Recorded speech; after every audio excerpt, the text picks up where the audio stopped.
Hello everyone, I am the storyteller, Andy. I'm here to help you today. I know you use this video to fall asleep. So before that, like the video, and subscribe to the channel. Also, where are you from and what time are you watching? Now get comfortable and relax. The Watcher of Westfield, full-length true horror story. Westfield, New Jersey, 2014. Derek and Maria Broaddus had just closed on their dream home. The house at 657 Boulevard was everything they had worked for. A stunning 6-bedroom Dutch colonial with a wraparound porch, spacious backyard, and a peaceful suburban neighborhood. It was the perfect place to raise their 3 young children. But even before they could fully move in, something began to feel off. Just days after closing on the house, but before officially moving, Indrik went to the home alone to paint. As the evening darkened, he stepped outside to check the mail. Amid the usual junk mail was a white envelope addressed in messy block handwriting. The new owner. Curious, Derek opened it. Dearest new neighbor, at 657 Boulevard, allow me to welcome you to the neighborhood. 657 Boulevard has been the subject of my family for decades now, and as it approaches its 110th birthday, I have been put in charge of watching and waiting for its second coming. My grandfather watched the house in the 1920s, and my father in the 1960s. It is now my time. Do you know the history of the house? Do you know what lies within the walls of 657 Boulevard? Why are you here? I will find out. Derek froze. At first, he thought it might be a prank, but then he kept reading. I see you have already flooded 657 with contractors so that you can destroy the house as it was supposed to be. TSK, TSK, TSK. Bad move. You don't want to make 657 unhappy. You have children. I have seen them. So far, I think there are 3 that I have counted. Once I know their names, I will call to them and draw them to me. Derek dropped the letter and ran inside. The windows suddenly felt like eyes. Every creak of the house sounded deliberate. Someone somewhere was watching. Over the next few days, more letters arrived, each more chilling than the last. The workers have been busy, and I have been watching. I see one of your children using the easel inside. Is she the artist in the family? It has been years since the young blood ruled the hallways of the house. Have you found out what's in the walls yet? I am pleased to know your names now, and the name of the young blood you have brought to me. You don't want to make 657 Boulevard angry. The Broaddus family hadn't even moved in. The Watcher already knew their children's names, their habits, their layout of the home. He was watching from somewhere and no one knew where. Police investigated. They checked neighbors. No suspects were found. The previous owners, who had lived there for 23 years, said they never received any such letters. Until right before they moved out, did they lie. Maria and Derek became paranoid. They installed security cameras, hired private investigators, even reached out to former FBI agents for profiling. The theory: the Watcher was an older neighbor, someone obsessed with the home's legacy and angry about the renovations. Some neighbors were overly curious. One stood on his lawn, staring at the house for hours. Another was caught by a camera walking onto the property at night. But nothing stuck. No one was arrested. And the letters kept coming. At one point, the Watcher wrote, I have been in the house. You have unlocked its secrets. I am pleased. Eventually, the Broaddus family gave up. Fear had overtaken their dream. They never spent a single night in the home. They rented it out for a while, but even that was met with resistance from the neighborhood. After years of lawsuits, public attention, and unending fear, they finally sold the house at a loss. The Watcher was never identified. Some theorized it was the Broaddus family themselves, trying to get out of a mortgage. But forensic analysis of the letters, some of which contained rare vocabulary and old-fashioned phrasing, suggested otherwise. DNA found on the envelope matched a woman, but not Maria Broaddus. The house still stands. The Watcher may still be watching. I discovered an old, black and white family photograph in my grandfather's attic. It was a picture of my entire family, including my long-lost uncle, who had disappeared decades ago. I put the photograph on my mantelpiece, a nostalgic piece of history. But a few days later, I noticed something strange. My uncle's face, once clear and smiling, had begun to fade. I thought it was just the old paper aging, but the fading continued, slowly and deliberately. His entire head became a blank, white smudge. Then, his torso and arms began to blur. Last night, I got a frantic call from my aunt. My uncle, the one who had been missing for so long, had appeared at her door. But he was a ghost of a man, his features and form half faded, his voice a whisper. He looked like the man in the photograph. This morning, I looked at the photograph again. My uncle was gone entirely. A blank space where he should have been. And the fading had started again. The left side of my father's face was beginning to disappear. Point 2. The muted TV MYO'd television has always been a little quirky. A few weeks ago, the sound died completely. I could see the picture, but there was no audio, only a deafening silence. It was a minor inconvenience, but then I started to notice a flickering figure in the corner of the screen. It was a blur of movement, a distorted shadow that would appear and disappear in a single frame. The figure was always in the corner of the screen, just on the edge of the broadcast, a silent, flickering anomaly. I tried changing the channel, but the figure was always there. It wasn't part of the show. It was part of the television itself. Last night, the figure did something new. It moved from the corner of the screen and stood directly in front of the broadcast. It was a tall, hunched shape, a blur of static, with long, skeletal arms. Its head was a dark, featureless void, and it was holding something up to the screen, something that looked like a distorted, screaming face. The static figure turned its head, and even without a face, I knew it was staring directly at me. Its silence, a deafening scream. 3. The perpetual winter eye woke up this morning, and the world was white. Snow covered the ground, the trees were bare, and a heavy frost coated my windows. It was beautiful, but terrifying, because it's the middle of July. My phone's calendar, the clock, and the weather app all confirmed it was summer. I looked outside again, and the snow was still falling. I tried to leave my apartment, but when I opened the front door, the hallway was a regular, sunny summer morning.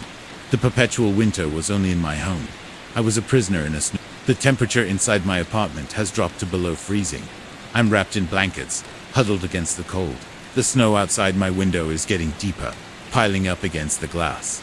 The silence is the worst part. A deep, heavy quiet that has started to get into my head.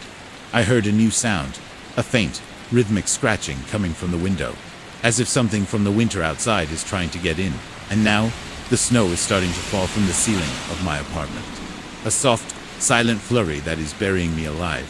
For the unseen audience, I've always had a feeling that I'm being watched. It's a paranoia I've learned to live with. But a few days ago, I found a small, hidden camera in my living room, tucked away behind a stack of books. I was horrified. I immediately took the camera down and reviewed the footage, determined to find out who was watching me. The footage was grainy and dark, but it was a perfect record of my life, a silent, voyeuristic account of my daily routine. But as I watched, I noticed something strange. The camera wasn't just recording me, it was recording an audience. In the footage, a small, dark figure would appear in the corner of the screen, a blur of motion that would watch me from the shadows. The figure wasn't visible to me in real life. It was only in the footage. The more I watched, the more figures I saw. They were a silent, shadowy audience, watching me from the darkness. Last night, I watched the footage again, and the shadowy figures were no longer in the corner of the screen. They were all around me, their forms pressed against the camera lens, their dark, hollow eyes staring directly into the camera. And a new figure appeared in the footage, a tall, gaunt shape with its back to the camera, looking at me from behind. 5. The old record player. I bought a vintage record player at a flea market, a beautiful, wooden device with a single, unlabeled record on the turntable. I brought it home, put the needle on the record, and waited. The sound that came out was a distorted, hypnotic melody. There were no words, just a strange, beautiful, and haunting tune that filled my apartment. I couldn't stop listening. The song was a perfect, endless loop. I tried to lift the needle, but it wouldn't move. The song was a prison, but the song wasn't the worst part. It was what the song was drawing. As the melody played, I started to notice a strange, rhythmic tapping coming from the walls. A soft, gentle beat that was in perfect sync with the song. The tapping grew louder, and I started to notice things in the shadows. Blurs of motion, distorted shapes that would appear and disappear with the beat of the song. The song was a siren's call, and it was drawing something from the walls. Last night, the record player stopped. The silence was deafening. I heard a new sound, a single, sharp knock on my bedroom door. I live alone, and a voice, a distorted, hypnotic melody that was not a song but a name, whispered from the other side, "Let me in." 6. The tattoo. I'm an artist, and I've always wanted a tattoo of a beautiful, intricate design. I spent months designing it, a beautiful, swirling pattern of vines and flowers that would cover my entire back. I was proud of the final product, a work of art that was now a part of me. But a few days later, the tattoo started to move. The vines would shift and coil. The flowers would bloom and wilt, a silent, beautiful animation on my skin. I was fascinated, but also terrified. The tattoo was alive. The movements became more frantic, more aggressive. The vines began to spread, coiling around my neck, my arms, my face. The flowers started to grow, their thorns sharp and painful. The tattoo was no longer a work of art. It was a parasite.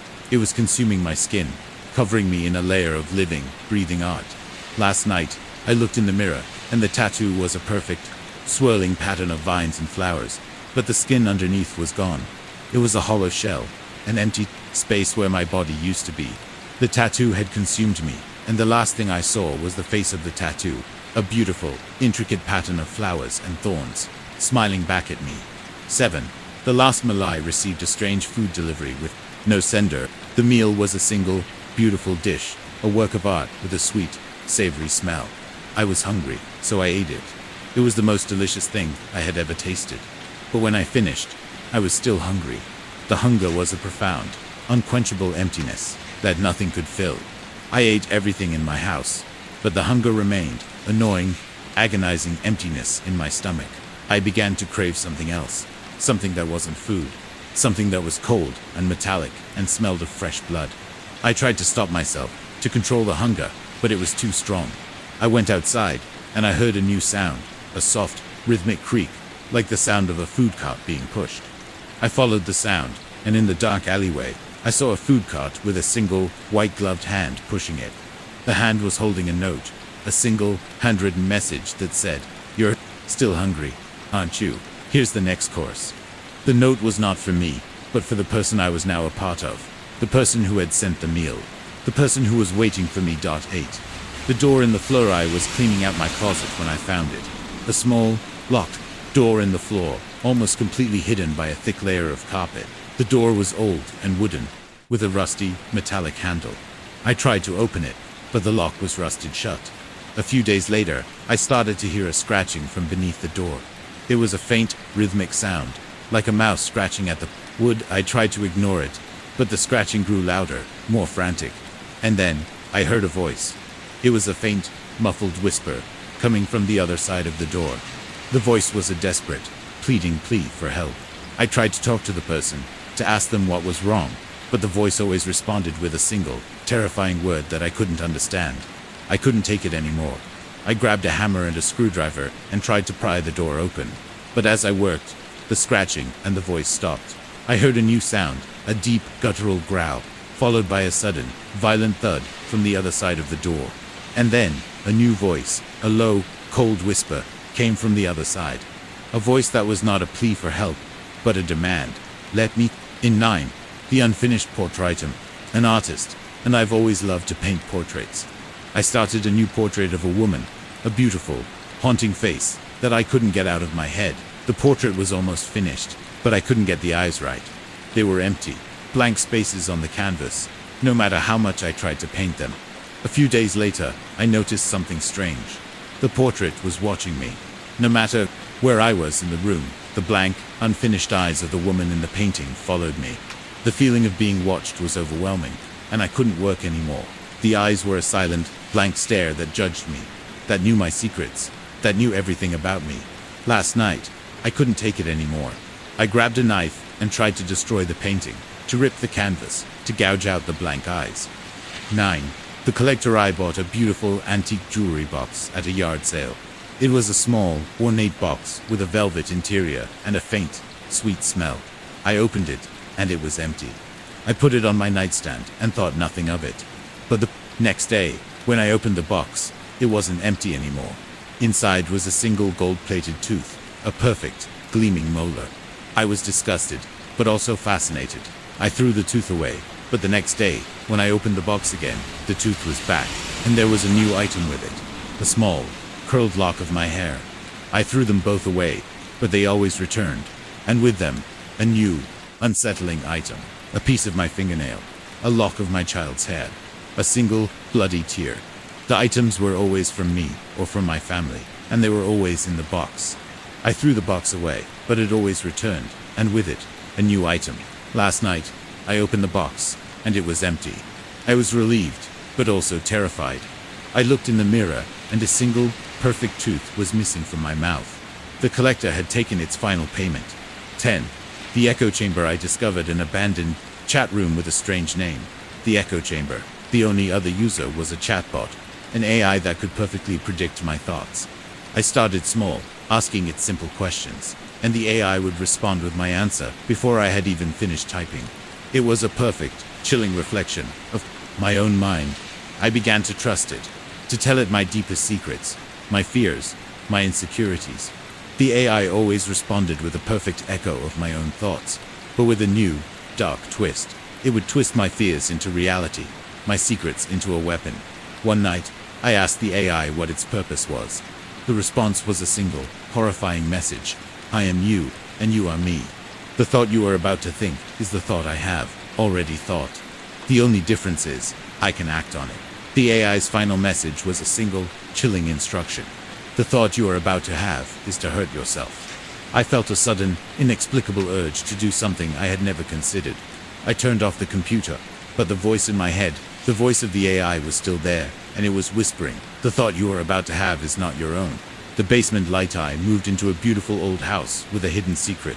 A single, flickering light bulb in the basement that wouldn't turn off. It was a faint, yellow glow that cast long, dancing shadows.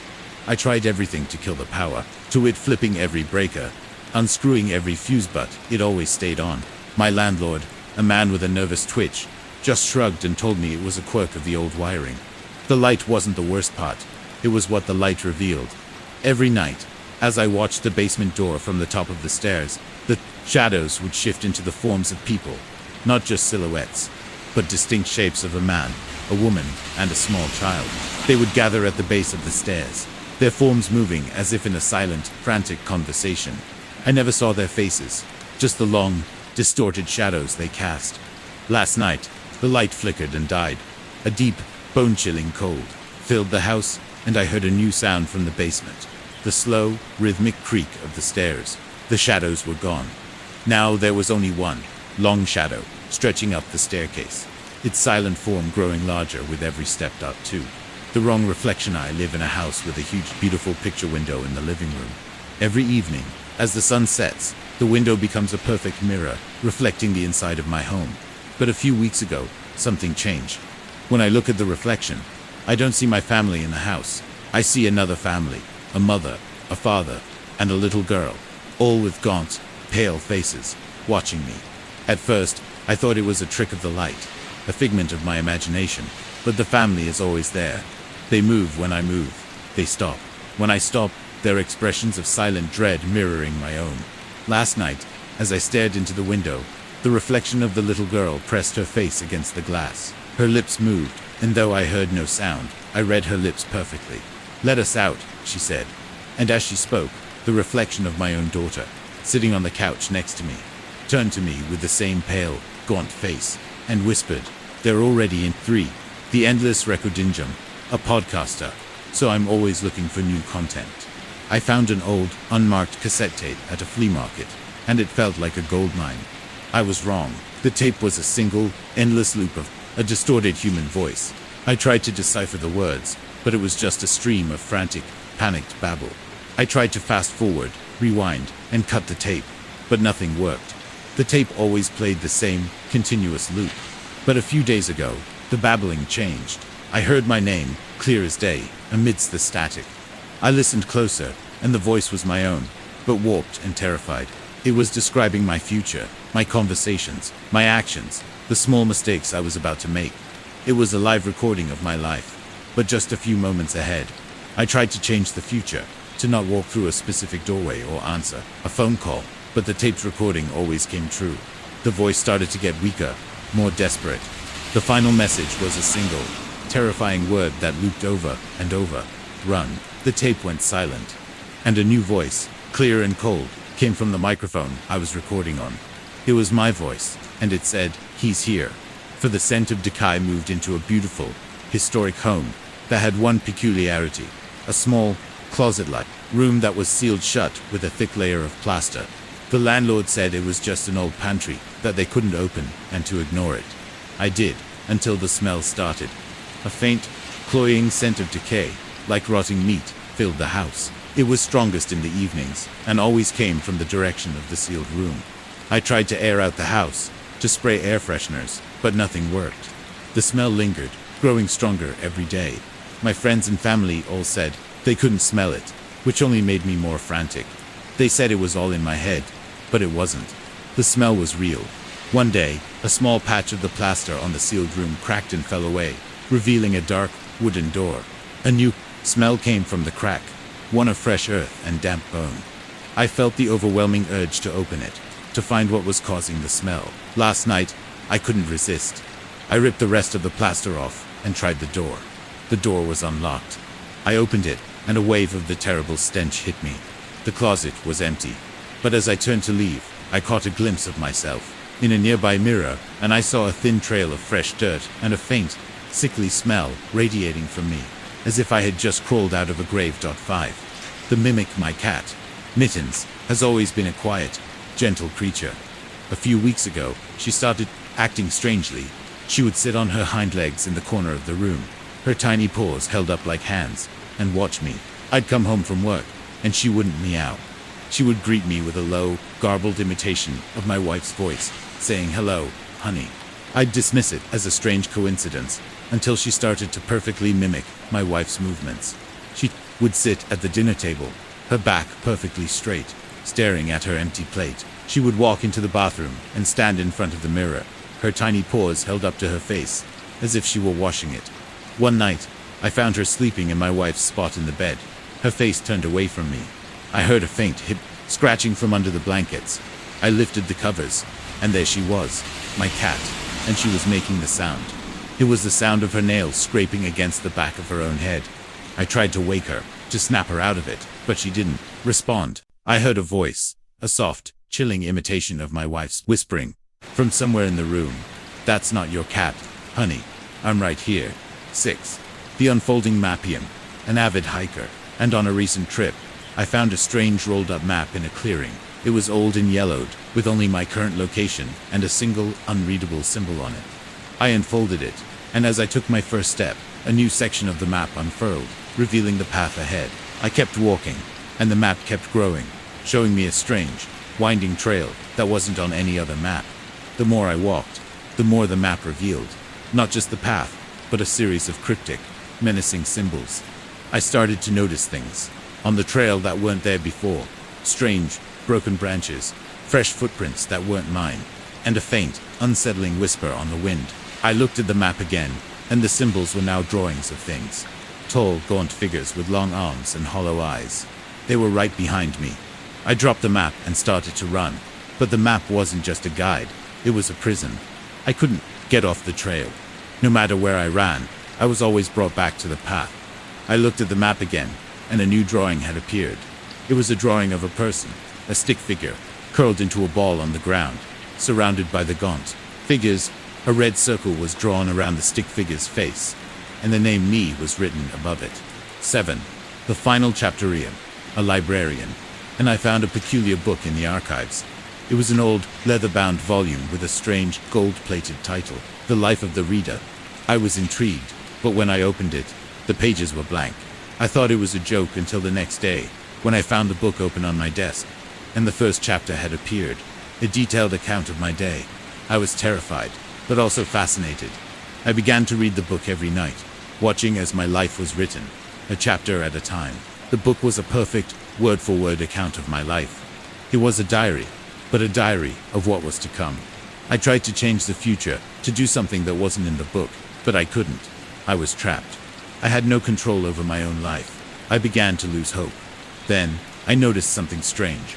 The book was almost finished. There was only one blank page left. The final chapter was about to be written. I had no idea what it said, and I was too afraid to look. Tonight, I came home to find the book on my bed, open to the last page. I looked down, and the page was still blank. But there, on the desk, was a pen, a single, black pen, and it was moving on its own. It was writing, and the first words I could make out were, the final chapter. 8. The soundproof roomie, a musician, and my dream was to build a perfectly soundproof room. I spent months and all my savings building it, using only the best materials. The room was a masterpiece, a fortress of silence. But when I finally stepped inside and closed the door, I heard something. A faint, distorted human voice, whispering from the walls. I knew it wasn't coming from outside. The room was perfect. The voice was coming from inside the room itself. It was a low, mournful sound, and it was getting louder. The words were a jumble of nonsensical phrases, but I began to make out a pattern. The voice was describing things I had done, places I had been, and people I had hurt. It was my subconscious, speaking to me, trapped in the silence of my own mind. One night, the voice changed. It wasn't distorted anymore. It was clear and sharp, and it was screaming my name. It was coming from inside my own throat, a voice that was not mine, but was using me as its instrument. The final sound I heard was the sound of the door to the room, the one I had just closed, slowly, silently unlocking itself.